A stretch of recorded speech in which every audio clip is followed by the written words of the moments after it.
오늘 하나님 말씀은 느헤미야 10장입니다. 1절에서 39절 말씀인데요. 이 시간은 뒷부분 우리 한 절씩 교도하도록 하겠습니다.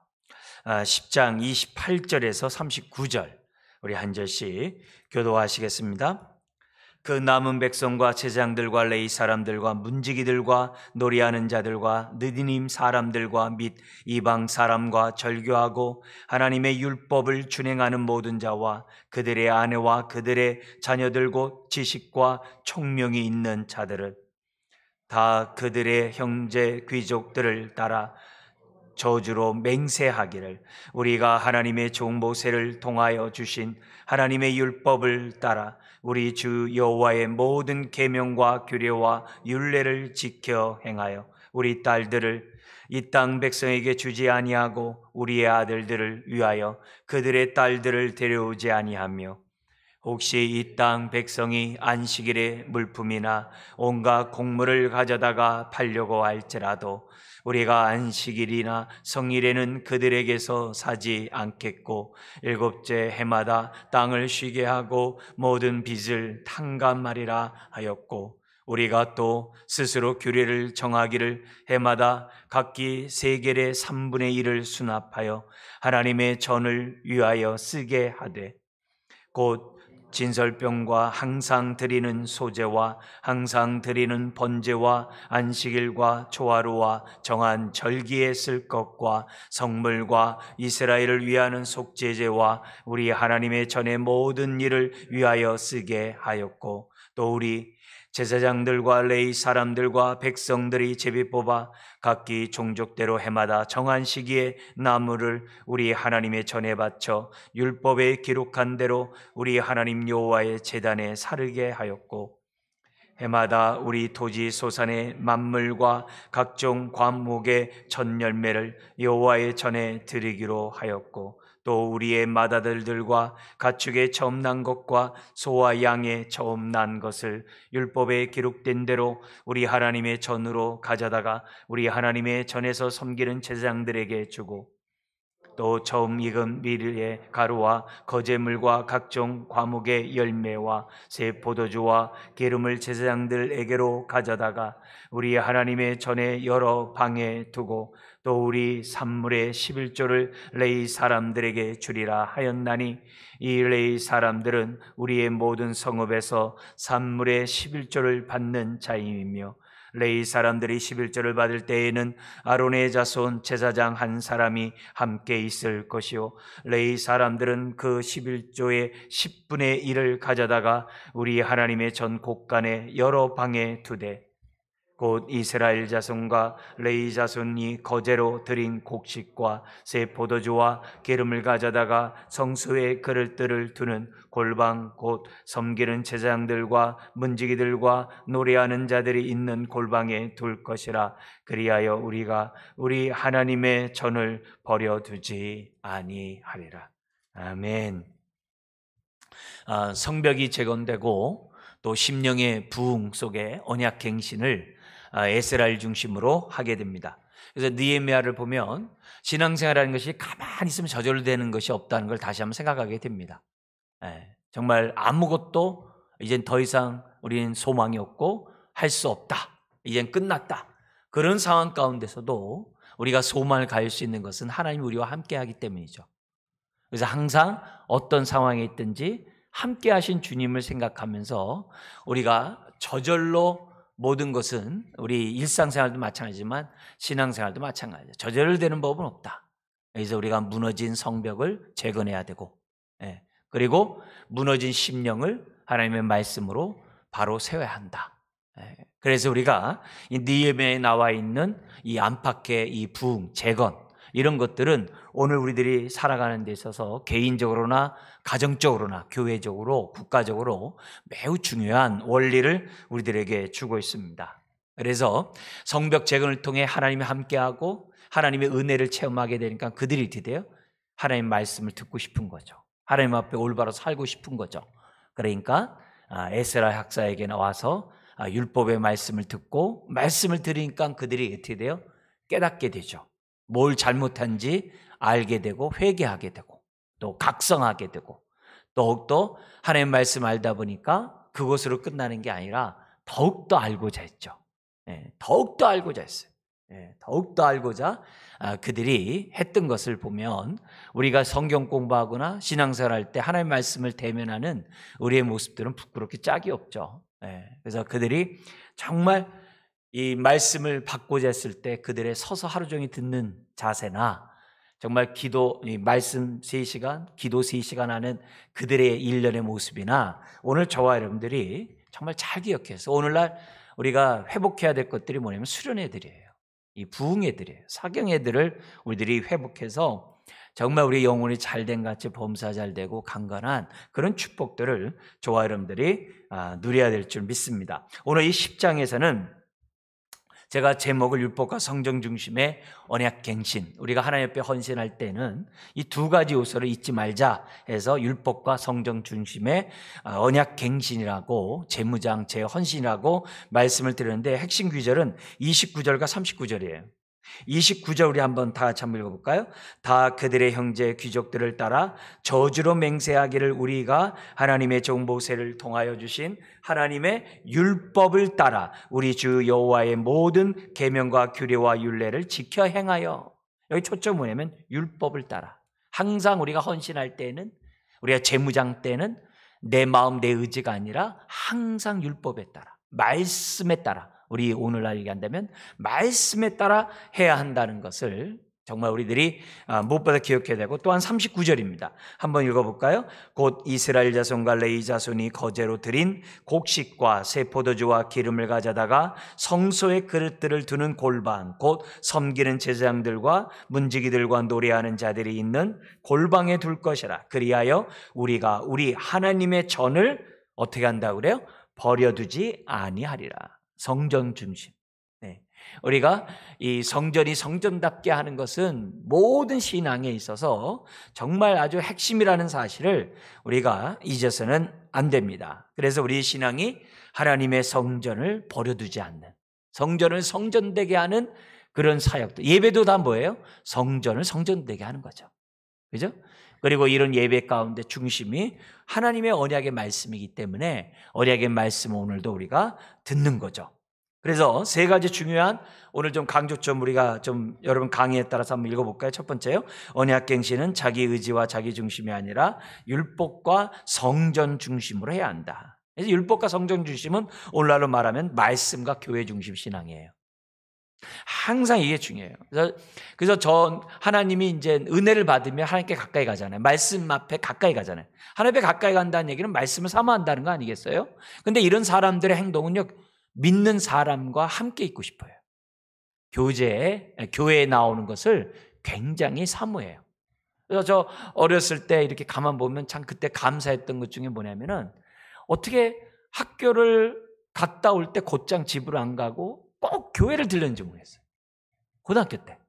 참 신기해요. 어떻게 아무도 없는데 교회 꼭 가서 기도하고 집에 갔어요. 참 신기해요. 그게 이 고등학교 때 어떤 하나님이 주신 그런 은혜인데, 이게 어디에 이게 연결이 되냐면은, 제가 군수과에 서무계를 맡았어요. 군수과에서 서무는 항상 행정실에 있어요. 그러면 행정실에 남들보다 먼저 가가지고 청소를 해야 돼요. 아침 먹고 빨리 가서 청소한 다음에, 그러면 일과를 시작하기 전에 한 30분 정도, 25분, 30분 정도 시간이 있어요. 그러면 그때 매일 말씀을 봤어요. 매일. 그리고 이제 일과가 끝나면은 뒷정리를 해야 되기 때문에 다들 적어되면 뒷정리를 싹 한 다음에 그 시간에 또 25분, 30분 있어요. 그럼 그 시간에 기도를 꼭 했어요. 그리고 밥 먹으러 갔어요. 그리고 와서 이제 내무반에 와서 이제 일과들을 이제 하고 그랬었는데, 그게 이제 이어져요. 근데 제가 전도사 시절에 그게 전통이 어떻게 됐냐면, 저녁 7시부터 11시까지 또 11시 반까지 3번 기도회를 꼭 했어요. 6시 반서부터 7시 반, 요 때는 우리 중고등부 애들, 9시에서는 청년부 애들, 11시에서 또 11시 반은 우리 재수생 애들, 고3 재수생 애들 내리고 꼭 교회에서 만 5년을 했어요. 그러니까 끊임없이 기도회를 계속 했어요. 근데 그게 시간이 지나면서 이렇게 보면은 그게 얼마나 하나님의 은혜였는지 몰라요. 이게 정말 하나님의 은혜를 주시지 않으면 안 되는 그런 일이거든요. 그러니까 여러분들도 그런 아마 경험들이 있을 거예요. 그러니까 우리가 언약을 갱신하고 그럴 때 항상 말씀 중심과 이 교회 중심의 어떤 이런 모습들은 굉장히 중요한 모습이라고 생각합니다. 두 번째는 우리 한번 읽어볼까요? 언약 갱신은 말씀 앞에 바로 서겠다는 것이고 언약 공동체 안에 살아가겠다는 것이다. 이게 굉장히 중요하거든요. 혼자 떨어지는 것이 아니라 서로 상합하여 연락함으로 그리스도 몸을 세워가고 복음과 하나님 나라를 확장해 나가는 것은 우리 신앙에 있어서 매우 중요하죠. 그 다음에 세 번째 읽어볼까요? 신앙생활은 언약갱신의 영속이기 때문에 지속적으로 서양 맹세를 해야 한다. 끊임없이 우리가 날마다 옛사람을 십자가에 못 박고 새 사람을 덧입는 삶을 끊임없이 해야 돼요. 이건 개인적으로 뿐만 아니라 교회적으로 공동체적으로 계속 하는 것이 무엇보다도 이제 중요합니다. 그래서 기회가 있을 때마다 우리가 이런 모습들을 개인적으로나 교회적으로 해야 됩니다. 그래서 우리 오늘 이 10장 속에서는 언약에 이제 순종하겠다고 한 이런 사람들이 거기 이제 9장 38절에 이런 말씀이 있죠. 9장 38절에 우리가 이 모든 일로 말미암아 이제 견고한 언약을 세워 기록하고 우리의 방백들과 레위 사람들과 제사장들이 다 임봉하나이다 하였느니라 하면서 그 임봉한 자의 그런 이름이 명단이 27절까지 기록되어 있습니다. 그죠? 그래서 그들이 직접 이제 인을 치는 도장을 찍는 이제 그런 일을 갖다가 하게 되는데요. 여기 보면 이제 88명이 27절까지 등장을 합니다. 1절에 보니까는 그 당시 느헤미야하고 시드기야는 그 당시에 이 다윗의 후손인 그 왕도 시드기야지만은 두 눈 뽑힌 우리 왕이 있잖아요. 그도 시드기야이지만 여기서는 뭐냐면 느헤미야 때의 제사장의 이름이에요. 그러니까 느헤미야와 제사장. 느헤미야는 총독이죠. 그리고 거기 또 뭐예요? 제사장의 어떤 이런 대표자. 이스라엘 백성의 대표자인 이 제사장이 지금 1절의 지도자로 나옵니다. 그리고 2절부터 8절에서는 제사장들의 명단 21명이 나와요. 그리고 9절부터 13절은 레위인들의 명단 17명이 나옵니다. 그리고 14절부터 27절 중요한 사람들의 명단이 나오는데요. 이들은 뭐냐면 백성의 우두머리예요. 44명이 나옵니다. 그러니까 4개의 집단의 지도자들이 직접 서명해요. 그리고 언약에 충성해요. 근데 이들은 대표자예요. 그리고 대표자이기 때문에 뭐예요? 가족을 대표하겠죠. 가문을.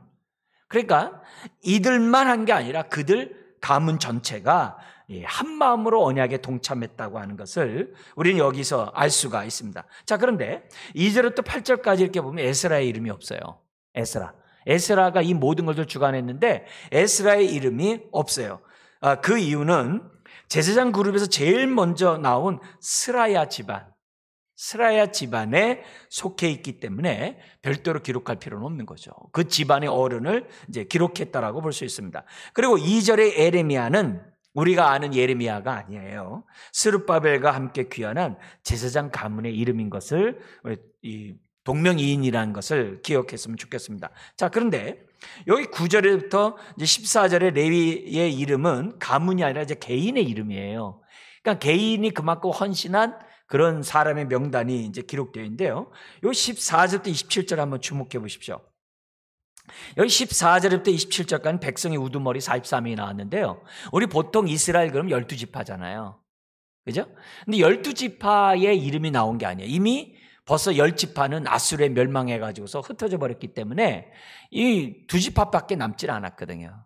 그러니까 이 2지파 속에서 12지파를 한다는 이런 거는 의미가 없고 그 안에서 이제 유다 지파를 중심으로 그 안에서 44명의 우두머리가 등장했다는 것에 우리가 좀 주목해야 하는 거죠. 그러니까 새롭게 생긴 그 가문이겠죠. 자, 그런데 여기 14절부터 27절 가운데 요 19절까지 명단이 에스라 2장은 뭡니까? 1차 바벨론 귀환할 때 명단이에요. 그 명단의 우두머리 이름과 똑같아요. 그 14명이.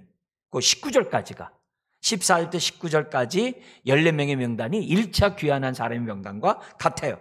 그리고 나서 이제 20절 이하는 그 다음에 2차, 3차 귀환이 있지 않았겠습니까? 이제 그런 사람들의 모습이라고 우리들이 이제 추측할 수 있는 거죠. 자, 여기서 우선 이 인침에서 우리가 기억해야 될 것은 지금 어떻게 돼요? 모든 계층의 사람들이, 모든 백성들이 지금 어떻게 돼요? 정말 언약에 헌신했다는 거예요. 언약 갱신에 서약을 했다는데 우리가 초점을 맞춰야 돼요. 근데 이거는 어디서 갑자기 뛰어나온 게 아니라 어디서부터 이들의 마음이 움직였을까요? 3장에 느헤미야가 성벽을 재건할 때 자기가 사는 거주하는 또 자기와 연관이 있는 제사장이라면 양의 문을 수축하게 하고 건축하게 한 이런 식으로 했잖아요. 그러니까 모든 정말 동참할 수 있는 모든 사람들을 느헤미야가 잘 기획을 해가지고 웬만한 모든 백성들이 다 동참하게 한 데서부터 그들의 마음들이 지금 이렇게 조금씩 열렸다라고 볼 수 있어요. 그러니까 지금 어떻게 돼요? 정말 대부분의 많은 사람들이 이 일에 정말 동참했다는 것을 우리가 보여줍니다. 근데 여기 지도자들의 명단이 나왔다는 게 성벽을 재건할 때 보면은 우리가 이 3장, 4장, 5장, 6장에 성벽 재건할 때 보면요. 이 지도자들이 수동적인 지도자들이 많았어요. 그죠? 심지어는 비협조적인 지도자들도 있었어요. 근데 어느 순간에 전체적인 분위기가 어떻게 돼요? 그들의 입김이 크지 않고 아주 어떻게 보면은 없고 정말 하나님께 헌신한 이런 사람들이 주도권을 잡고 유다 지파의 그러니까 정말 유대의 어떤 그러한 언약 백성으로서의 어떤 그러한 정말 서약들을 갖다가 하고 있는 것을 우리에게 보여줍니다. 그러면서 지도자들이 이렇게 솔선수범해서 44명이 동참했다는 이 사실 자체는 그만큼 하나님의 감화감동이 있었다는 거죠. 그러니까 이런 지도자들이 이렇게 한마음 한뜻 되어 하나님 앞에 이렇게 헌신하는 이런 모습을 보죠. 지금 이런 부분에서 교회나 가정이나 항상 정말 이 지도자들이 또 연장자들이 어떤 자세로 하나님 앞에서 서야 하는지를 이런 데서 우리들이 정말 다시 한번 교훈을 얻고 우리가 기도를 하더라도 디모데전서 2장에도 그러잖아요. 디모데전서 2장에서도 그리스도인들 교회로 성도들로 하여금 뭐라고 얘기해요? 이 대통령을 비롯한 위정자를 위해서 기도하라고 그러잖아요. 우리 대선을 앞두고 있지만은 이런 거 보면 너무나도 마음이 아프잖아요. 그죠? 너무나도 정말 이 도덕적으로나 어떤 이런 모든 면에 이렇게 볼 때 너무 이렇게 기도가 절로 나오는 그런 상황인 걸 다 아시잖아요. 그죠? 그러니까 이런 모습 속에서 우리가 어떻게 돼요? 정말 기도하지 않을 수가 없는 거예요. 네?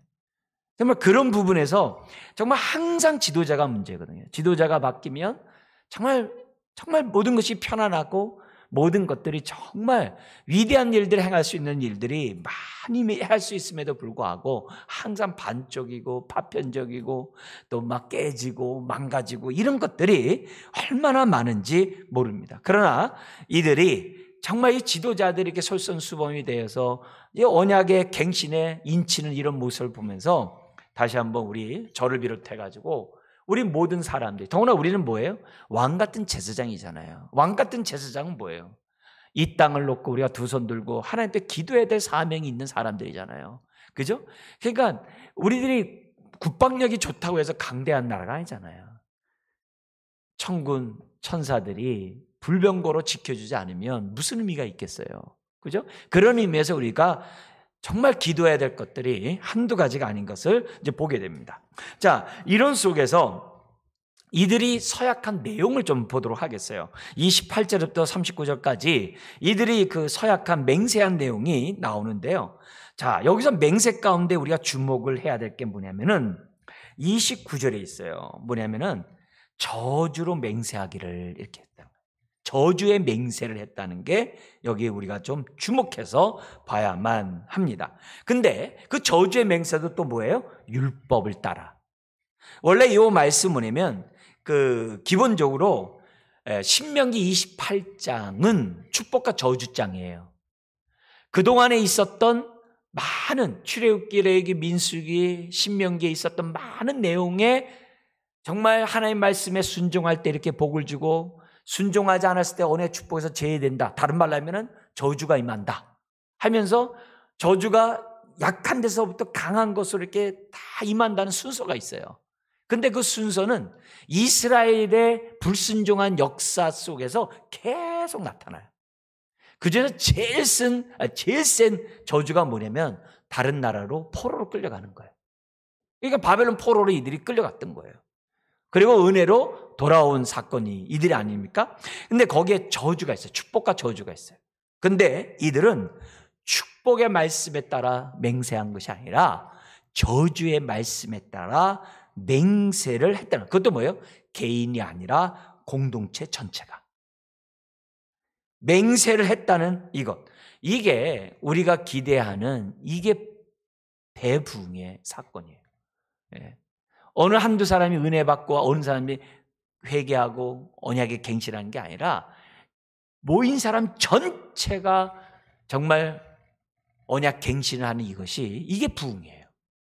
그러니까 이런 걸 놓고 저와 여러분들이 기도해야 됩니다. 우리가 1907년 돼가지고서 평양 대부흥 엄청난 사건이었잖아요. 그 평양에 그 대부흥이 일어났는데 2007년도에 100년이 돼가지고서 대부흥 집회를 저기 그냥 저 메인 스타디움에 가서 했어요. 저도 그때 참석을 했어요. 근데 메인 스타디움에서 이렇게 하는데 지금 뭐예요?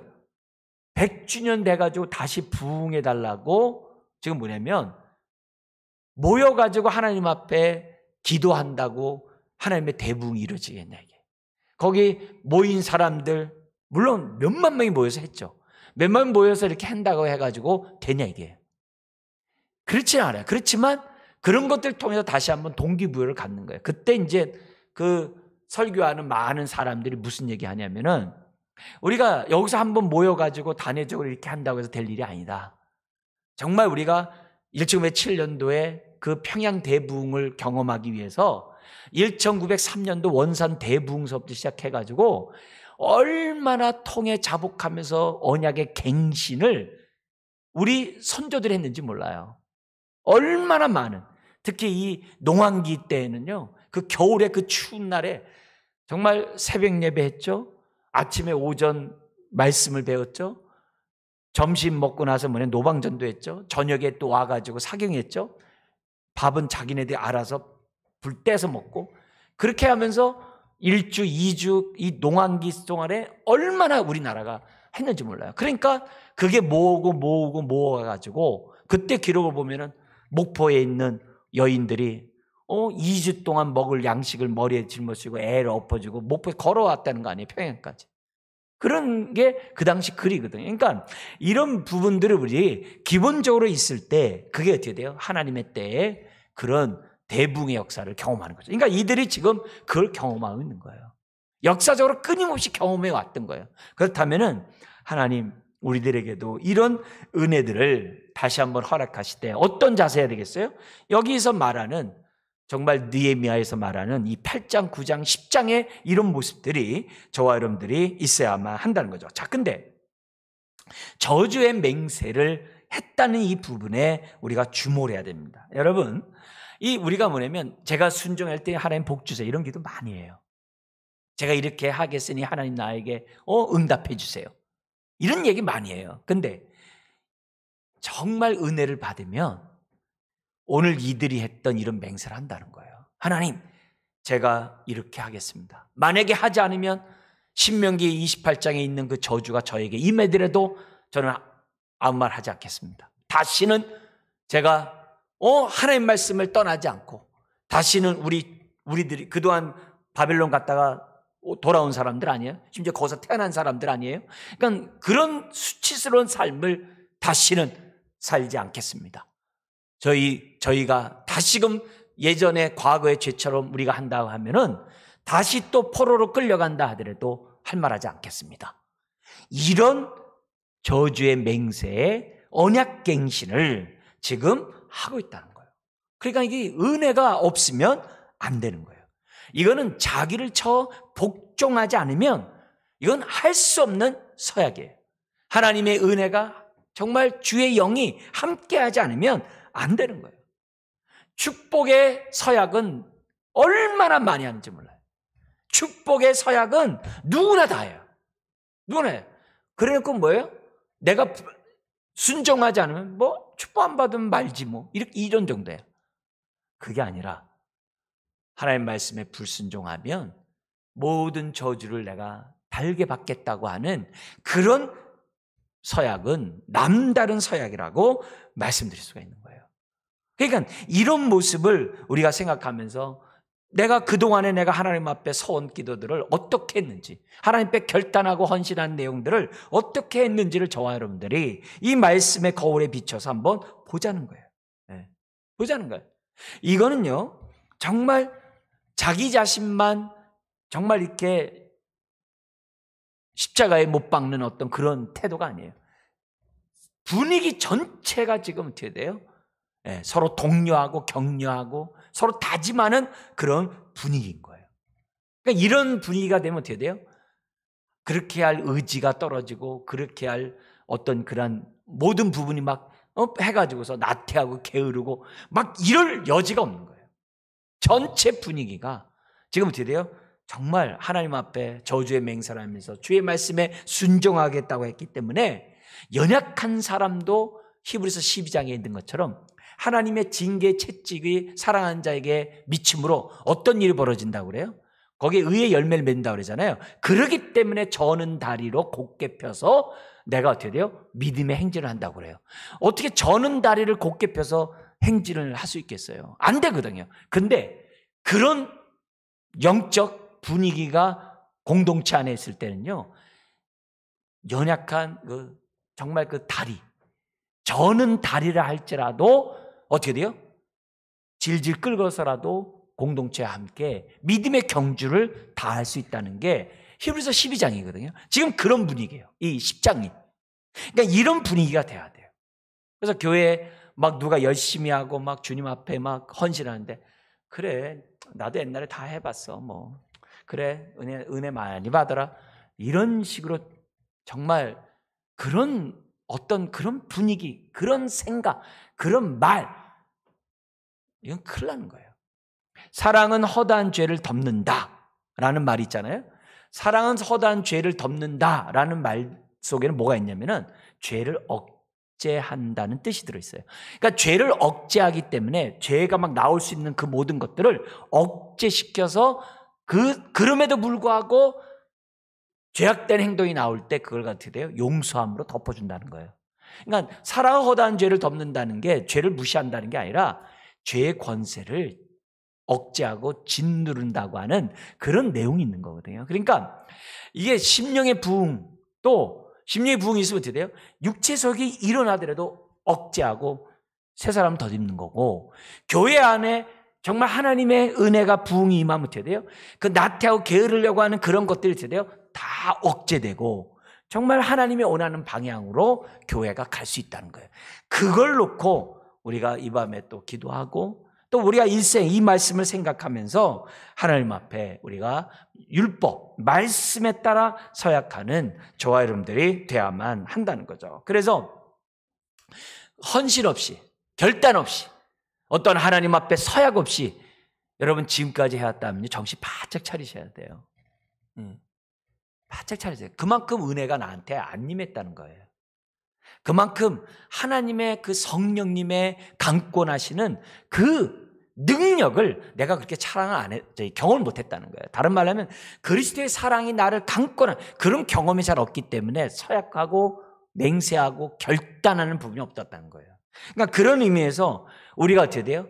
내가 이 밤에 하나님 앞에 기도해야 될 것들이 이런 부분이, 하나님 나도 저주의 맹세를 정말 내가 자원함으로 할 수 있는 사람이 되기를 원합니다. 네. 내가 이렇게 순종하겠습니다.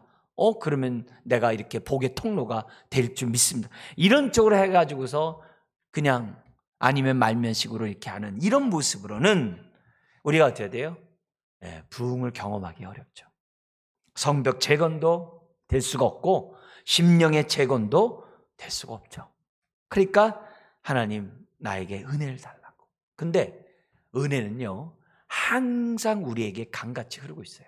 왜냐하면 주의 보좌에서 흐르는 그 샘물은 지금도 흘러나고 있거든요. 예수 그리스도를 믿는 자는 그 안에 어떻게 돼요? 다 주님이 계시기 때문에, 반석에 주님이 계시기 때문에 솟아나는 샘물이 있기 마련이에요. 다 있기 마련이에요. 문제는 우리가 어떻게 돼요? 뭐가 막고 있는 거죠. 죄가 막고 있든, 나태함이 막고 있든, 세상을 살아가는 것이 막고 있든, 나태함이 막고 있든 막고 있는 거죠. 부정적인 기류가 막고 있든 다 막고 있는 거죠. 그래서 우리가 이들의 이런 맹세를 볼 때, 이 저주의 이런 맹세, 우리가 정말 다시 한번 경각심을 가지고 정말 이 짧은 이 세상, 정말 금방 우리가 주님 나라 가는데, 우리가 어떻게 돼요? 정말 조금이라도 젊었을 때 우리가 하나님의 뜻 가운데 살아가는 저와 여러분들이 돼야 될 줄 믿습니다. 자, 그러면서 세 가지 맹세를 하는데요, 저주의 맹세에 따라 세 가지가 나오는데, 첫 번째는 30절, 두 번째는 31절, 세 번째는 32절 이하에 있습니다. 첫 번째는 뭐냐면 자폰하지 않겠다, 그 얘기예요. 이 말은 뭐냐면 거룩한 삶을 추구하겠다, 개인적으로 그런 얘기죠. 이미 에스라, 느헤미야보다 앞에 선 에스라 9장 10장에서는요 자폰을 하지 않겠다라고 했고, 결혼한 사람들이 어떻게 돼요? 다 파혼하고 그들과 헤어졌어요. 근데 또다시 에스라가 2차 귀환한 다음에 14년이 있다가 느헤미야가 왔잖아요. 그 짧은 시간 동안에 어떻게 돼요? 또다시 언제 그랬냐는 식으로 또 자폰이 이루어지고 있는 것을 봐요. 이거는 지금 안 하겠다는 것도 있지만 앞으로 안 하겠다는 내용도 다 포함된 내용이에요. 근데 느헤미야 나중에 13장에 보면요, 이 자폰의 문제가 또 나와요. 그러니까 이게 쉬운 부분이 아니라는 거죠. 그러면 왜 자꾸 이방인 사람들과 결혼하느냐? 종교적인 측면이 하나예요. 종교적 측면. 그건 뭐예요? 하나님도 섬기면서 복 받고자 하는 거고, 우상도 섬기면서 복 받고자 하는 거예요. 두 주인을 겸하여 섬길 수 없고, 그거는 내가 부정한 자이기 때문에 하나님을 섬기는 것이 아니라 우상을 섬기는 거라고 누누이 얘기해도 탐심의 종이 돼가지고 자폰을 자꾸 하는 거예요. 결혼하는 거예요. 그리고 또 하나가 있어요. 뭐냐면 이것도 역시 탐심의 종이 되어서요, 신분을 세탁하고 향상시키기 위해서. 그 당시 이방 사람들과 결혼하는 이런 많은 경우에 보면, 앞에 여기 느헤미야에도 나와요. 뭐냐면 유력 인사들과 결혼하는 거예요. 유대인들이 뭐냐면 이방의 유력 인사들과, 이게 뭐냐면 산발락과 도비아 있잖아요. 그런 대적자들과 결혼을 해요. 그러니까 결국 이런 거 보면은 사회 신분 향상이나 사회적으로 안전을 도모하기 위해서 이런 결혼들을 하고 있는 것을 보게 돼요. 그러니까 결국 이 모든 것들은 다 뭐예요? 탐심의 결과죠. 탐심의 결과죠. 자, 근데 이 탐심의 이 결과에 대해서 우리 하나님이 언약의 축복을 누리지 못하게 하세요. 저주의 맹세가 임하도록 하세요. 왜 그럴까요? 왜 그럴까요? 이유는 아주 명확하죠. 만약에 그리스도인들이 이렇게 타락하면은 불신자들은요 소망이 없어요. 우리를 통해서 하나님을 알아야 되고 우리를 통해 하나님의 사랑을 경험해야 되는데, 우리가 타락해버리니까 하나님을 알 수 있는 길이 완전 차단돼 버린 거예요. 그러니까 이게 엄청난 죄악인 거예요. 나 하나 멸망하는 게 아니라 나를 통해 구원받아야 될 사람들이 완전히 차단돼 버리는 거예요. 이건 엄청난 죄악이에요. 엄청난 죄악이에요. 그래서 저와 여러분들이 정말 우리들이 선교적 사명을 감당하고 선교적 삶을 사는 것은 너무나도 중요한 부분이에요. 단순히 세속에 물들지 말자 이렇게 하는 차원이 아니라, 이거는 제사장 나라로서 왕 같은 제사장으로서의 사명을 망각함으로 완전히 그냥 저주의 맹세에 빠질 수밖에 없는 그런 인생이라는 거예요. 그래서 오늘 우리가 이렇게 세속화되면 누가 그들을 구원하고 누가 나를 위하여 갈고, 그거거든요. 그러니까 이사야 선지자가 하나님의 말씀에 그러잖아요. 내가 여기 있나이다, 나를 보내소서. 이사야 선지자가 1장에서 그러잖아요. 그러니까 우리가 그런 것들을 우리들이 생각해 볼 때, 우리가 세속화되고 자폰하고 이러한 이런 부분들은 우리가 어떻게 돼요? 언약 갱신하는 저와 여러분들에게서 매우 조심해야 돼요. 우리 불신자 친구들에게 우리가 왜 선대해야 되고, 왜 우리가 어떻게 돼요? 오래 참고, 왜 그리스도의 사랑을 왜 줘야 돼요? 그래야 그 영혼이 나를 통해서 하나님을 만나거든요. 내가 꼭 세상 사람들 같이 똑같이 해보세요. 만날 기회가 없어요. 그래서 오늘 우리가 한번 내가 내 모습의 어떤 부분이 헤롯 땅의 헤롯 땅의 누룩은 세속화잖아요. 내 모습에서 세속화된 이런 부분들이 뭔지 한번 보자는 거죠. 그래서 우리가 너무 있잖아요. 세상 이치에 밝으면 안 돼요. 세상 그런 것들에 대해서 너무 이렇게 밝으면 안 돼요. 또 밝을 필요도 없어요. 필요도 없어요. 너무 밝으면 안 돼요. 그래서 우리가 육체의 소욕을 쫓는 힘은 성령의 소욕을 쫓는 것밖에 없다 그랬잖아요. 그러니까 우리가 어떻게 해야 돼요? 우리가 디모데전서 2장에 있는 것처럼 끊임없이 믿음의 사람과 정말 신앙 공동체를, 신앙의 교제를 이 나누는 것을 갖다가 열심히 해야 돼요. 이거 열심히 안 하면 금방 세속화돼요. 세속화되면 세속화로 끝나는 게 아니라 그 영혼이 소망이 없어져요. 엄청난 죄악을 저와 여러분들이 범하는 것임을 잊어서는 안 돼요. 그러니까 첫 번째가 뭐예요? 내가 율법에 따라서 이방인과 결혼을 하지 않겠다. 거룩함을 추구함으로 선교적 사명을 감당하겠다. 그 얘기가 이제 첫 번째고, 두 번째는 뭐냐면 31절에 안식일과 안식년을 잘 지키겠다. 안식일과 안식년은 뭐냐면 이것도 우리가 거룩한 구별된 삶이지만 특별히 뭐예요? 하나님 중심이거든요. 항상 하나님 중심의 그 모습을 살겠다라고 얘기하고 있습니다. 그래서 31절에 보면 안식일에 장사를 하지 않고 안식년에 모든 땅을 쉬게 하고 모든 빚을 탕감하리라. 그러니까 소극적으로 장사하지 않으므로 이 탐심을 제거하겠다는 의미도 있지만은 적극적으로 언약의 말씀에 순종하겠다는 거예요. 장사하지 않는다는 게 아니라 그런 차원보다도 나는 율법에 따라 살겠다고 하는 이런 헌신의 모습이에요. 안식일의 목적에 따라 살겠다는 거예요. 그래서 우리가 성수주의를 갖다 소극적으로 지키면 안 돼요. 또 성수주일이 나만을 위한 주일이 되지 않도록 조심해야 돼. 조심해야 돼. 그러면 나만을 위해 하고 소극적으로 지키잖아요. 금방 세속화돼요. 금방 세속. 사명이 잃어버린. 성경에서 뭐냐면 빛을 상실한 성도로 전락해버려요. 아무런 그리스도인으로서의 역량을 발휘하지 못해요. 그러니까 저와 여러분들은 이런 것들을 우리가 단순히 탐심을 제거해서 안식을 지킨다 이렇게 소극적이 아니라 말씀에 따라 내가 순종하기 위해서 안식일을 지킨다. 적극적으로 우리가 이 안식일을 말씀에 따라 지키는 게 중요하죠. 적극적인 사람들 어떻게 하겠어요? 예배를 사모하겠죠. 말씀의 교제를 사모하겠죠. 그리스도의 몸된 교회를 세우고자 헌신하겠죠. 내가 받은 은사와 직분에 따라 최선을 다하겠죠. 내가 비록 쉬지 못하고 내가 비록 나의 시간을 갖지 못해도 감사하죠. 감사하죠. 왜요? 하나님의 뜻에 따라 안식일을 지키고 있으니까. 그래서 우리가 이 안식일과 안식년을 지킨 이런 부분들은 여러 부분에서 중요해요. 특별히 이 안식일의 주인은 우리 하나님이시잖아요. 그렇잖아요? 안식일의 주인도 뭐예요? 하나님이시잖아요. 근데 이 안식일 속에 뭐가 있어요? 모든 것들을 먹이시고 입히시고 공급하시는 선한 목자가 하나님이신 것을 경험하는 날이 또 안식일과 안식년이잖아요. 그래서 만나가 전날 배나 내렸잖아요. 그잖아요? 이때는 오로지 하나님 중심의 날을 가지라고 얘기하고 있는 거죠.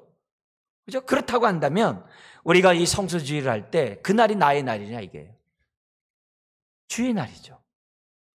나를 위한 시간이냐 이게 주의 뜻을 이루는 시간이 되도록 해야만 한다는 거죠. 그래서 안식일의 연장이 안식년이라는 것은 저와 여러분들이 잘 알죠. 근데 요 안식일과 안식년에 뭐가 있냐면은 첫 번째는 안식일에 창조를 기념했어요.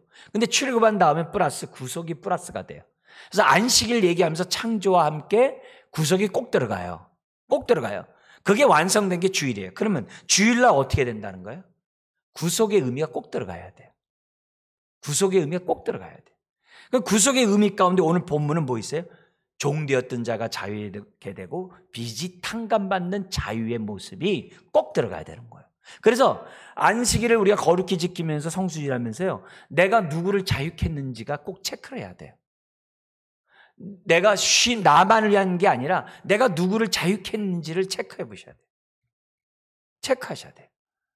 내가 말씀으로 사람에게 피차 가르치고 권면하는 가운데 유익을 줬다면 그로 하여금 어떻게 돼요? 자유케 하는 시간이었겠죠. 그러니까 이 안식일을 우리가 거룩히 지키면서 항상 가져야 될 부분이 이 자유케 되는 이 구속의 역사가 그 안에 들어야만 한다는 거죠. 들어야 있는 거죠. 그리고 우리는 한 형제다, 자매다, 우리는 다 동등한 주님의 자녀다, 이런 경험이 어디서 나타나요? 그게 교제예요. 그게 교제예요. 함께 우리가 먹고 마시고 함께 언약의 말씀을 나누는 그런 것들을 통해서 자유와 안식과 쉼과 우리가 한 몸 된가 이런 교제됨이 지금 뭐냐면 안식일 속에, 안식년 속에 저와 여러분들이 있어야만 한다는 거죠. 그 다음에 세 번째 32절부터 39절인데요 성전이 어떻게 돼요? 결국은 39절에 성전을 버려두지 않겠다. 성전이 성전의 기능을 하도록 자기가 하겠다. 그게 뭐냐? 32절에 보니까는 해마다 세겔 3분의 1을 수납할 성전을 준다. 근데 예수님 당시에서는 성년된 사람이 반세겔을 냈죠. 2분의 1 세겔을 낸 사건 아시죠? 그게 있죠. 그리고 33절에 보면은 성전세를 거두어서 구체적으로 어디에 쓰일 것인지 구체적으로 말을 해요. 이게 다 율법에 있는 거예요. 34절에 번제단에는 나무가 필요해요. 초창기 여호수아 시대는요, 기브온 아시죠? 기브온 사람이 자기 멀리서 보자 속였던 사람 있잖아요. 이 기브온이 뭐냐면은 이 나무를 제공했었어요. 그런데 지금 뭐예요? 성전에 번제단에 태울 나무를 제공하였다고 얘기합니다. 그리고 35절부터 39절에서는 성전에서 제사 드리는 그 일이 끊이지 않도록, 멈춰지지 않도록 제사가 올려드리도록 하겠다. 그래서 거기 보니까는 첫 열매를 드리겠다. 처음 난 것, 처음 익은 것, 거제물 11조, 또 11조에 11조 이런 것들을 드리게 해가지고 39절 어떻게 돼요? 성전을 버려두지 않겠다. 여러분, 성전을 유지하기 위해서 33절에 정확하게 얘기하죠. 우리가 어떻게 돼요? 드림을 우리들이 최선을 다하겠다. 그래서 보면 드리는 소재와 항상 드리는 번제, 이 드리는 일을 하겠다라고 말하고 있는 거죠. 여러분, 드린다는 얘기는 내가 은혜를 받았다는 거예요. 두 주인을 섬기지 않겠다는 건 엄청난 은혜를 받은 거예요. 주정언급이 귀한 거예요. 그래서요. 두 주인을 섬기는 게 아니라 한 주인만 섬기겠다 해서 주일 헌금하는 거죠. 굉장히 중요한. 그러니까 예배를 드릴 때 오직 하나님만 나의 하나님이다라는 신앙 고백하면서 교회에 들어오는 거죠. 그리고 예배를 저와 여러분들이 드리는 거예요. 이거는요, 은혜를 받지 않으면 하나님 앞에 드릴 수가 없어요. 여러분, 내 몸 드린다 해놓고 우리가 뭐예요? 지극히 작은 물질하고 시간을 못 드리는 건 말이 안 되는 거예요. 이 몸이 주님의 핏값입니다. 다 쓰세요 해놓고 시간 아까워하고 물질 아까워하고 자기 은사 아까워하고 그러면 이건 말이 안 되는 거예요. 그래서 중요한 건 뭐냐? 드려야 돼요. 근데 그 다음이 더 중요하죠. 나의 드림과 섬김으로 사람이 세워져요. 교회가 세워져요. 이게 놀라운 거죠. 나를 통해 교회가 세워지다니, 나의 수고로 교회가 세워지다니, 하나님 나라가 확장되다니, 웬 은혜인가, 웬 축복인가. 그러니까 이 모습에서 하나님 앞에 감사드리는 거죠. 그러니까 어떻게 돼요? 내가 물질이나 시간이나 나의 어떤 정성이나 내 마음이나 나의 달란트를 드리는 사람이 이 몸을 드리는 거죠. 하나님, 이 몸 받아 주옵소서. 그러니까 바울이 뭐래요? 산제물로 거룩한 제사를 드리라라고 말씀해요. 그러니까 결국 우리가 말씀에 헌신한 사람들은 성전 중심의 신앙생활을 할 수밖에 없어요. 그건 어쩔 수 없어요.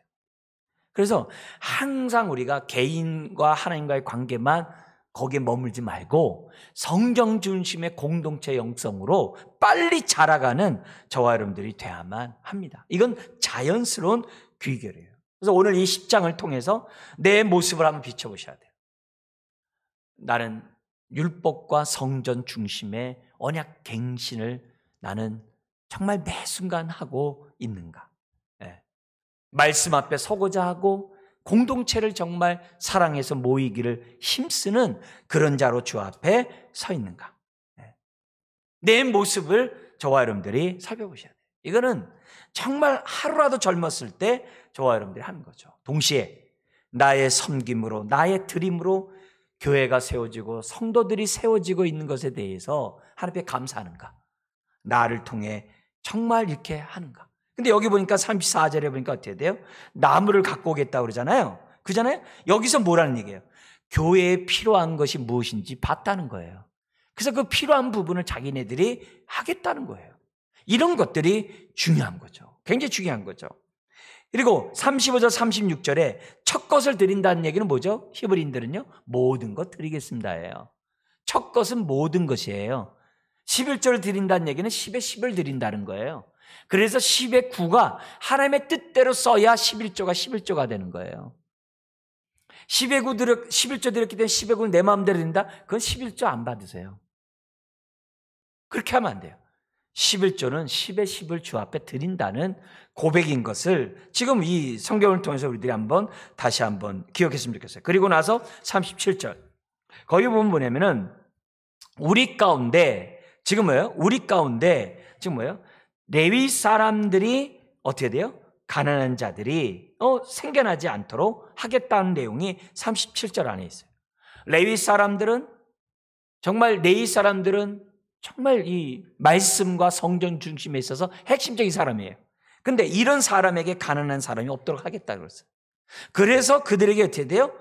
11조를 줘가지고 생계를 유지하면서 말씀 사역과 성전을 세우는 사역을 하도록 자기네 도와주겠다는 거예요. 지금 그게 37절이에요. 그래서 우리가 여기에 따라서 뭐 하는 거예요? 우리가 선교사를 협력하고 미자립 교회를 갖다가 우리가 후원하고 어려움 가운데 있는 사람들, 우리 말씀 사역하는 사람들을 지원하고 그렇게 하는 이유들이 다른 게 아니에요. 이것 때문에 그러는 거예요. 그래서 우리가 어떻게 해야 돼요? 말씀 사역자들이 또 교회에서 풀타임 사역하는 사람들이 어려움 겪지 않도록 해야 되는 것들이 모든 믿는 저와 여러분들이 가져야 될 태도라는 거예요. 그래서 이들은 이런 맹세 사역을 함으로써 결국 뭐 얘기하는 거예요, 지금요? 우리가 거룩한 생활을 견지하겠다. 하나님 중심의 삶을 살겠다. 세 번째는 뭐예요? 헌신된 삶을 살겠다라고 딱 서약을 하는데 무슨 서약이에요? 저주의 서약을 해요. 내가 이렇게 했으니까 나 복 주세요 이게 아니라 복 더 주세요 그게 아니라 이거 안 하면 저주도 달게 받겠습니다. 말씀 마치겠습니다. 여러분 말씀에 대한 정말 거룩한 순종을 하는데 이들은 저주의 맹세로 하나님의 배 언약을 갱신했습니다. 그것도 한 말씀 한 말씀 한 말씀에 따라 구체적으로 맹세를 했습니다. 오늘 우리들이 정말 이런 모습에서 내가 하나님 앞에서 정말 어떻게 맹세를 정말 해야 되는지 안 했다고 한다면 오늘 이 말씀에 따라서 내가 한번 지금 시간이 없으면 나중에 시간을 더 내서라도 꼭 체크해서 가지고 하나님 내가 하나님 앞에 드려야 될 그 헌신이 뭔지 알게 해주십시오. 거룩과 하나님 중심과 이 헌신하는 이 모습 오늘 나의 모습이 되게 해주십시오 라고 오늘 이 밤에 우리 언약갱신을 하는 귀한 시간 되길 주의 이름으로 부탁드립니다. 기도하겠습니다. 하나님 아버지 참으로 이들이 이렇게 헌신할 수 있었던 것은 하나님의 은혜 없이는 성령님의 감화감동 없이는 도저히 있을 수 없는 일임을 다시 한번 우리가 깨닫습니다. 오늘 이 말씀 앞에 선 주의 자녀들에게 동일한 하나님이 동일한 성령님을 오늘 우리들에게 각 심령 속에 몸된 교회 안에 임하게 하여 주옵소서. 말씀에 따라 철저히 헌신하게 해 주옵시고 주여 우리가 성전 중심의 영성을 갖는 주의 백성들 다 되게 하여 주옵소서. 주여 우리가 이런 일을 하지 않으면 저주의 언약의 말씀도 달게 받겠다고 하는 이런 태도들이 오늘 은혜를 받은 우리 은혜를 받은 자로서 할 수 있는 이 시간 되게 하여 주옵소서. 예수님의 이름으로 기도드리옵나이다. 아멘.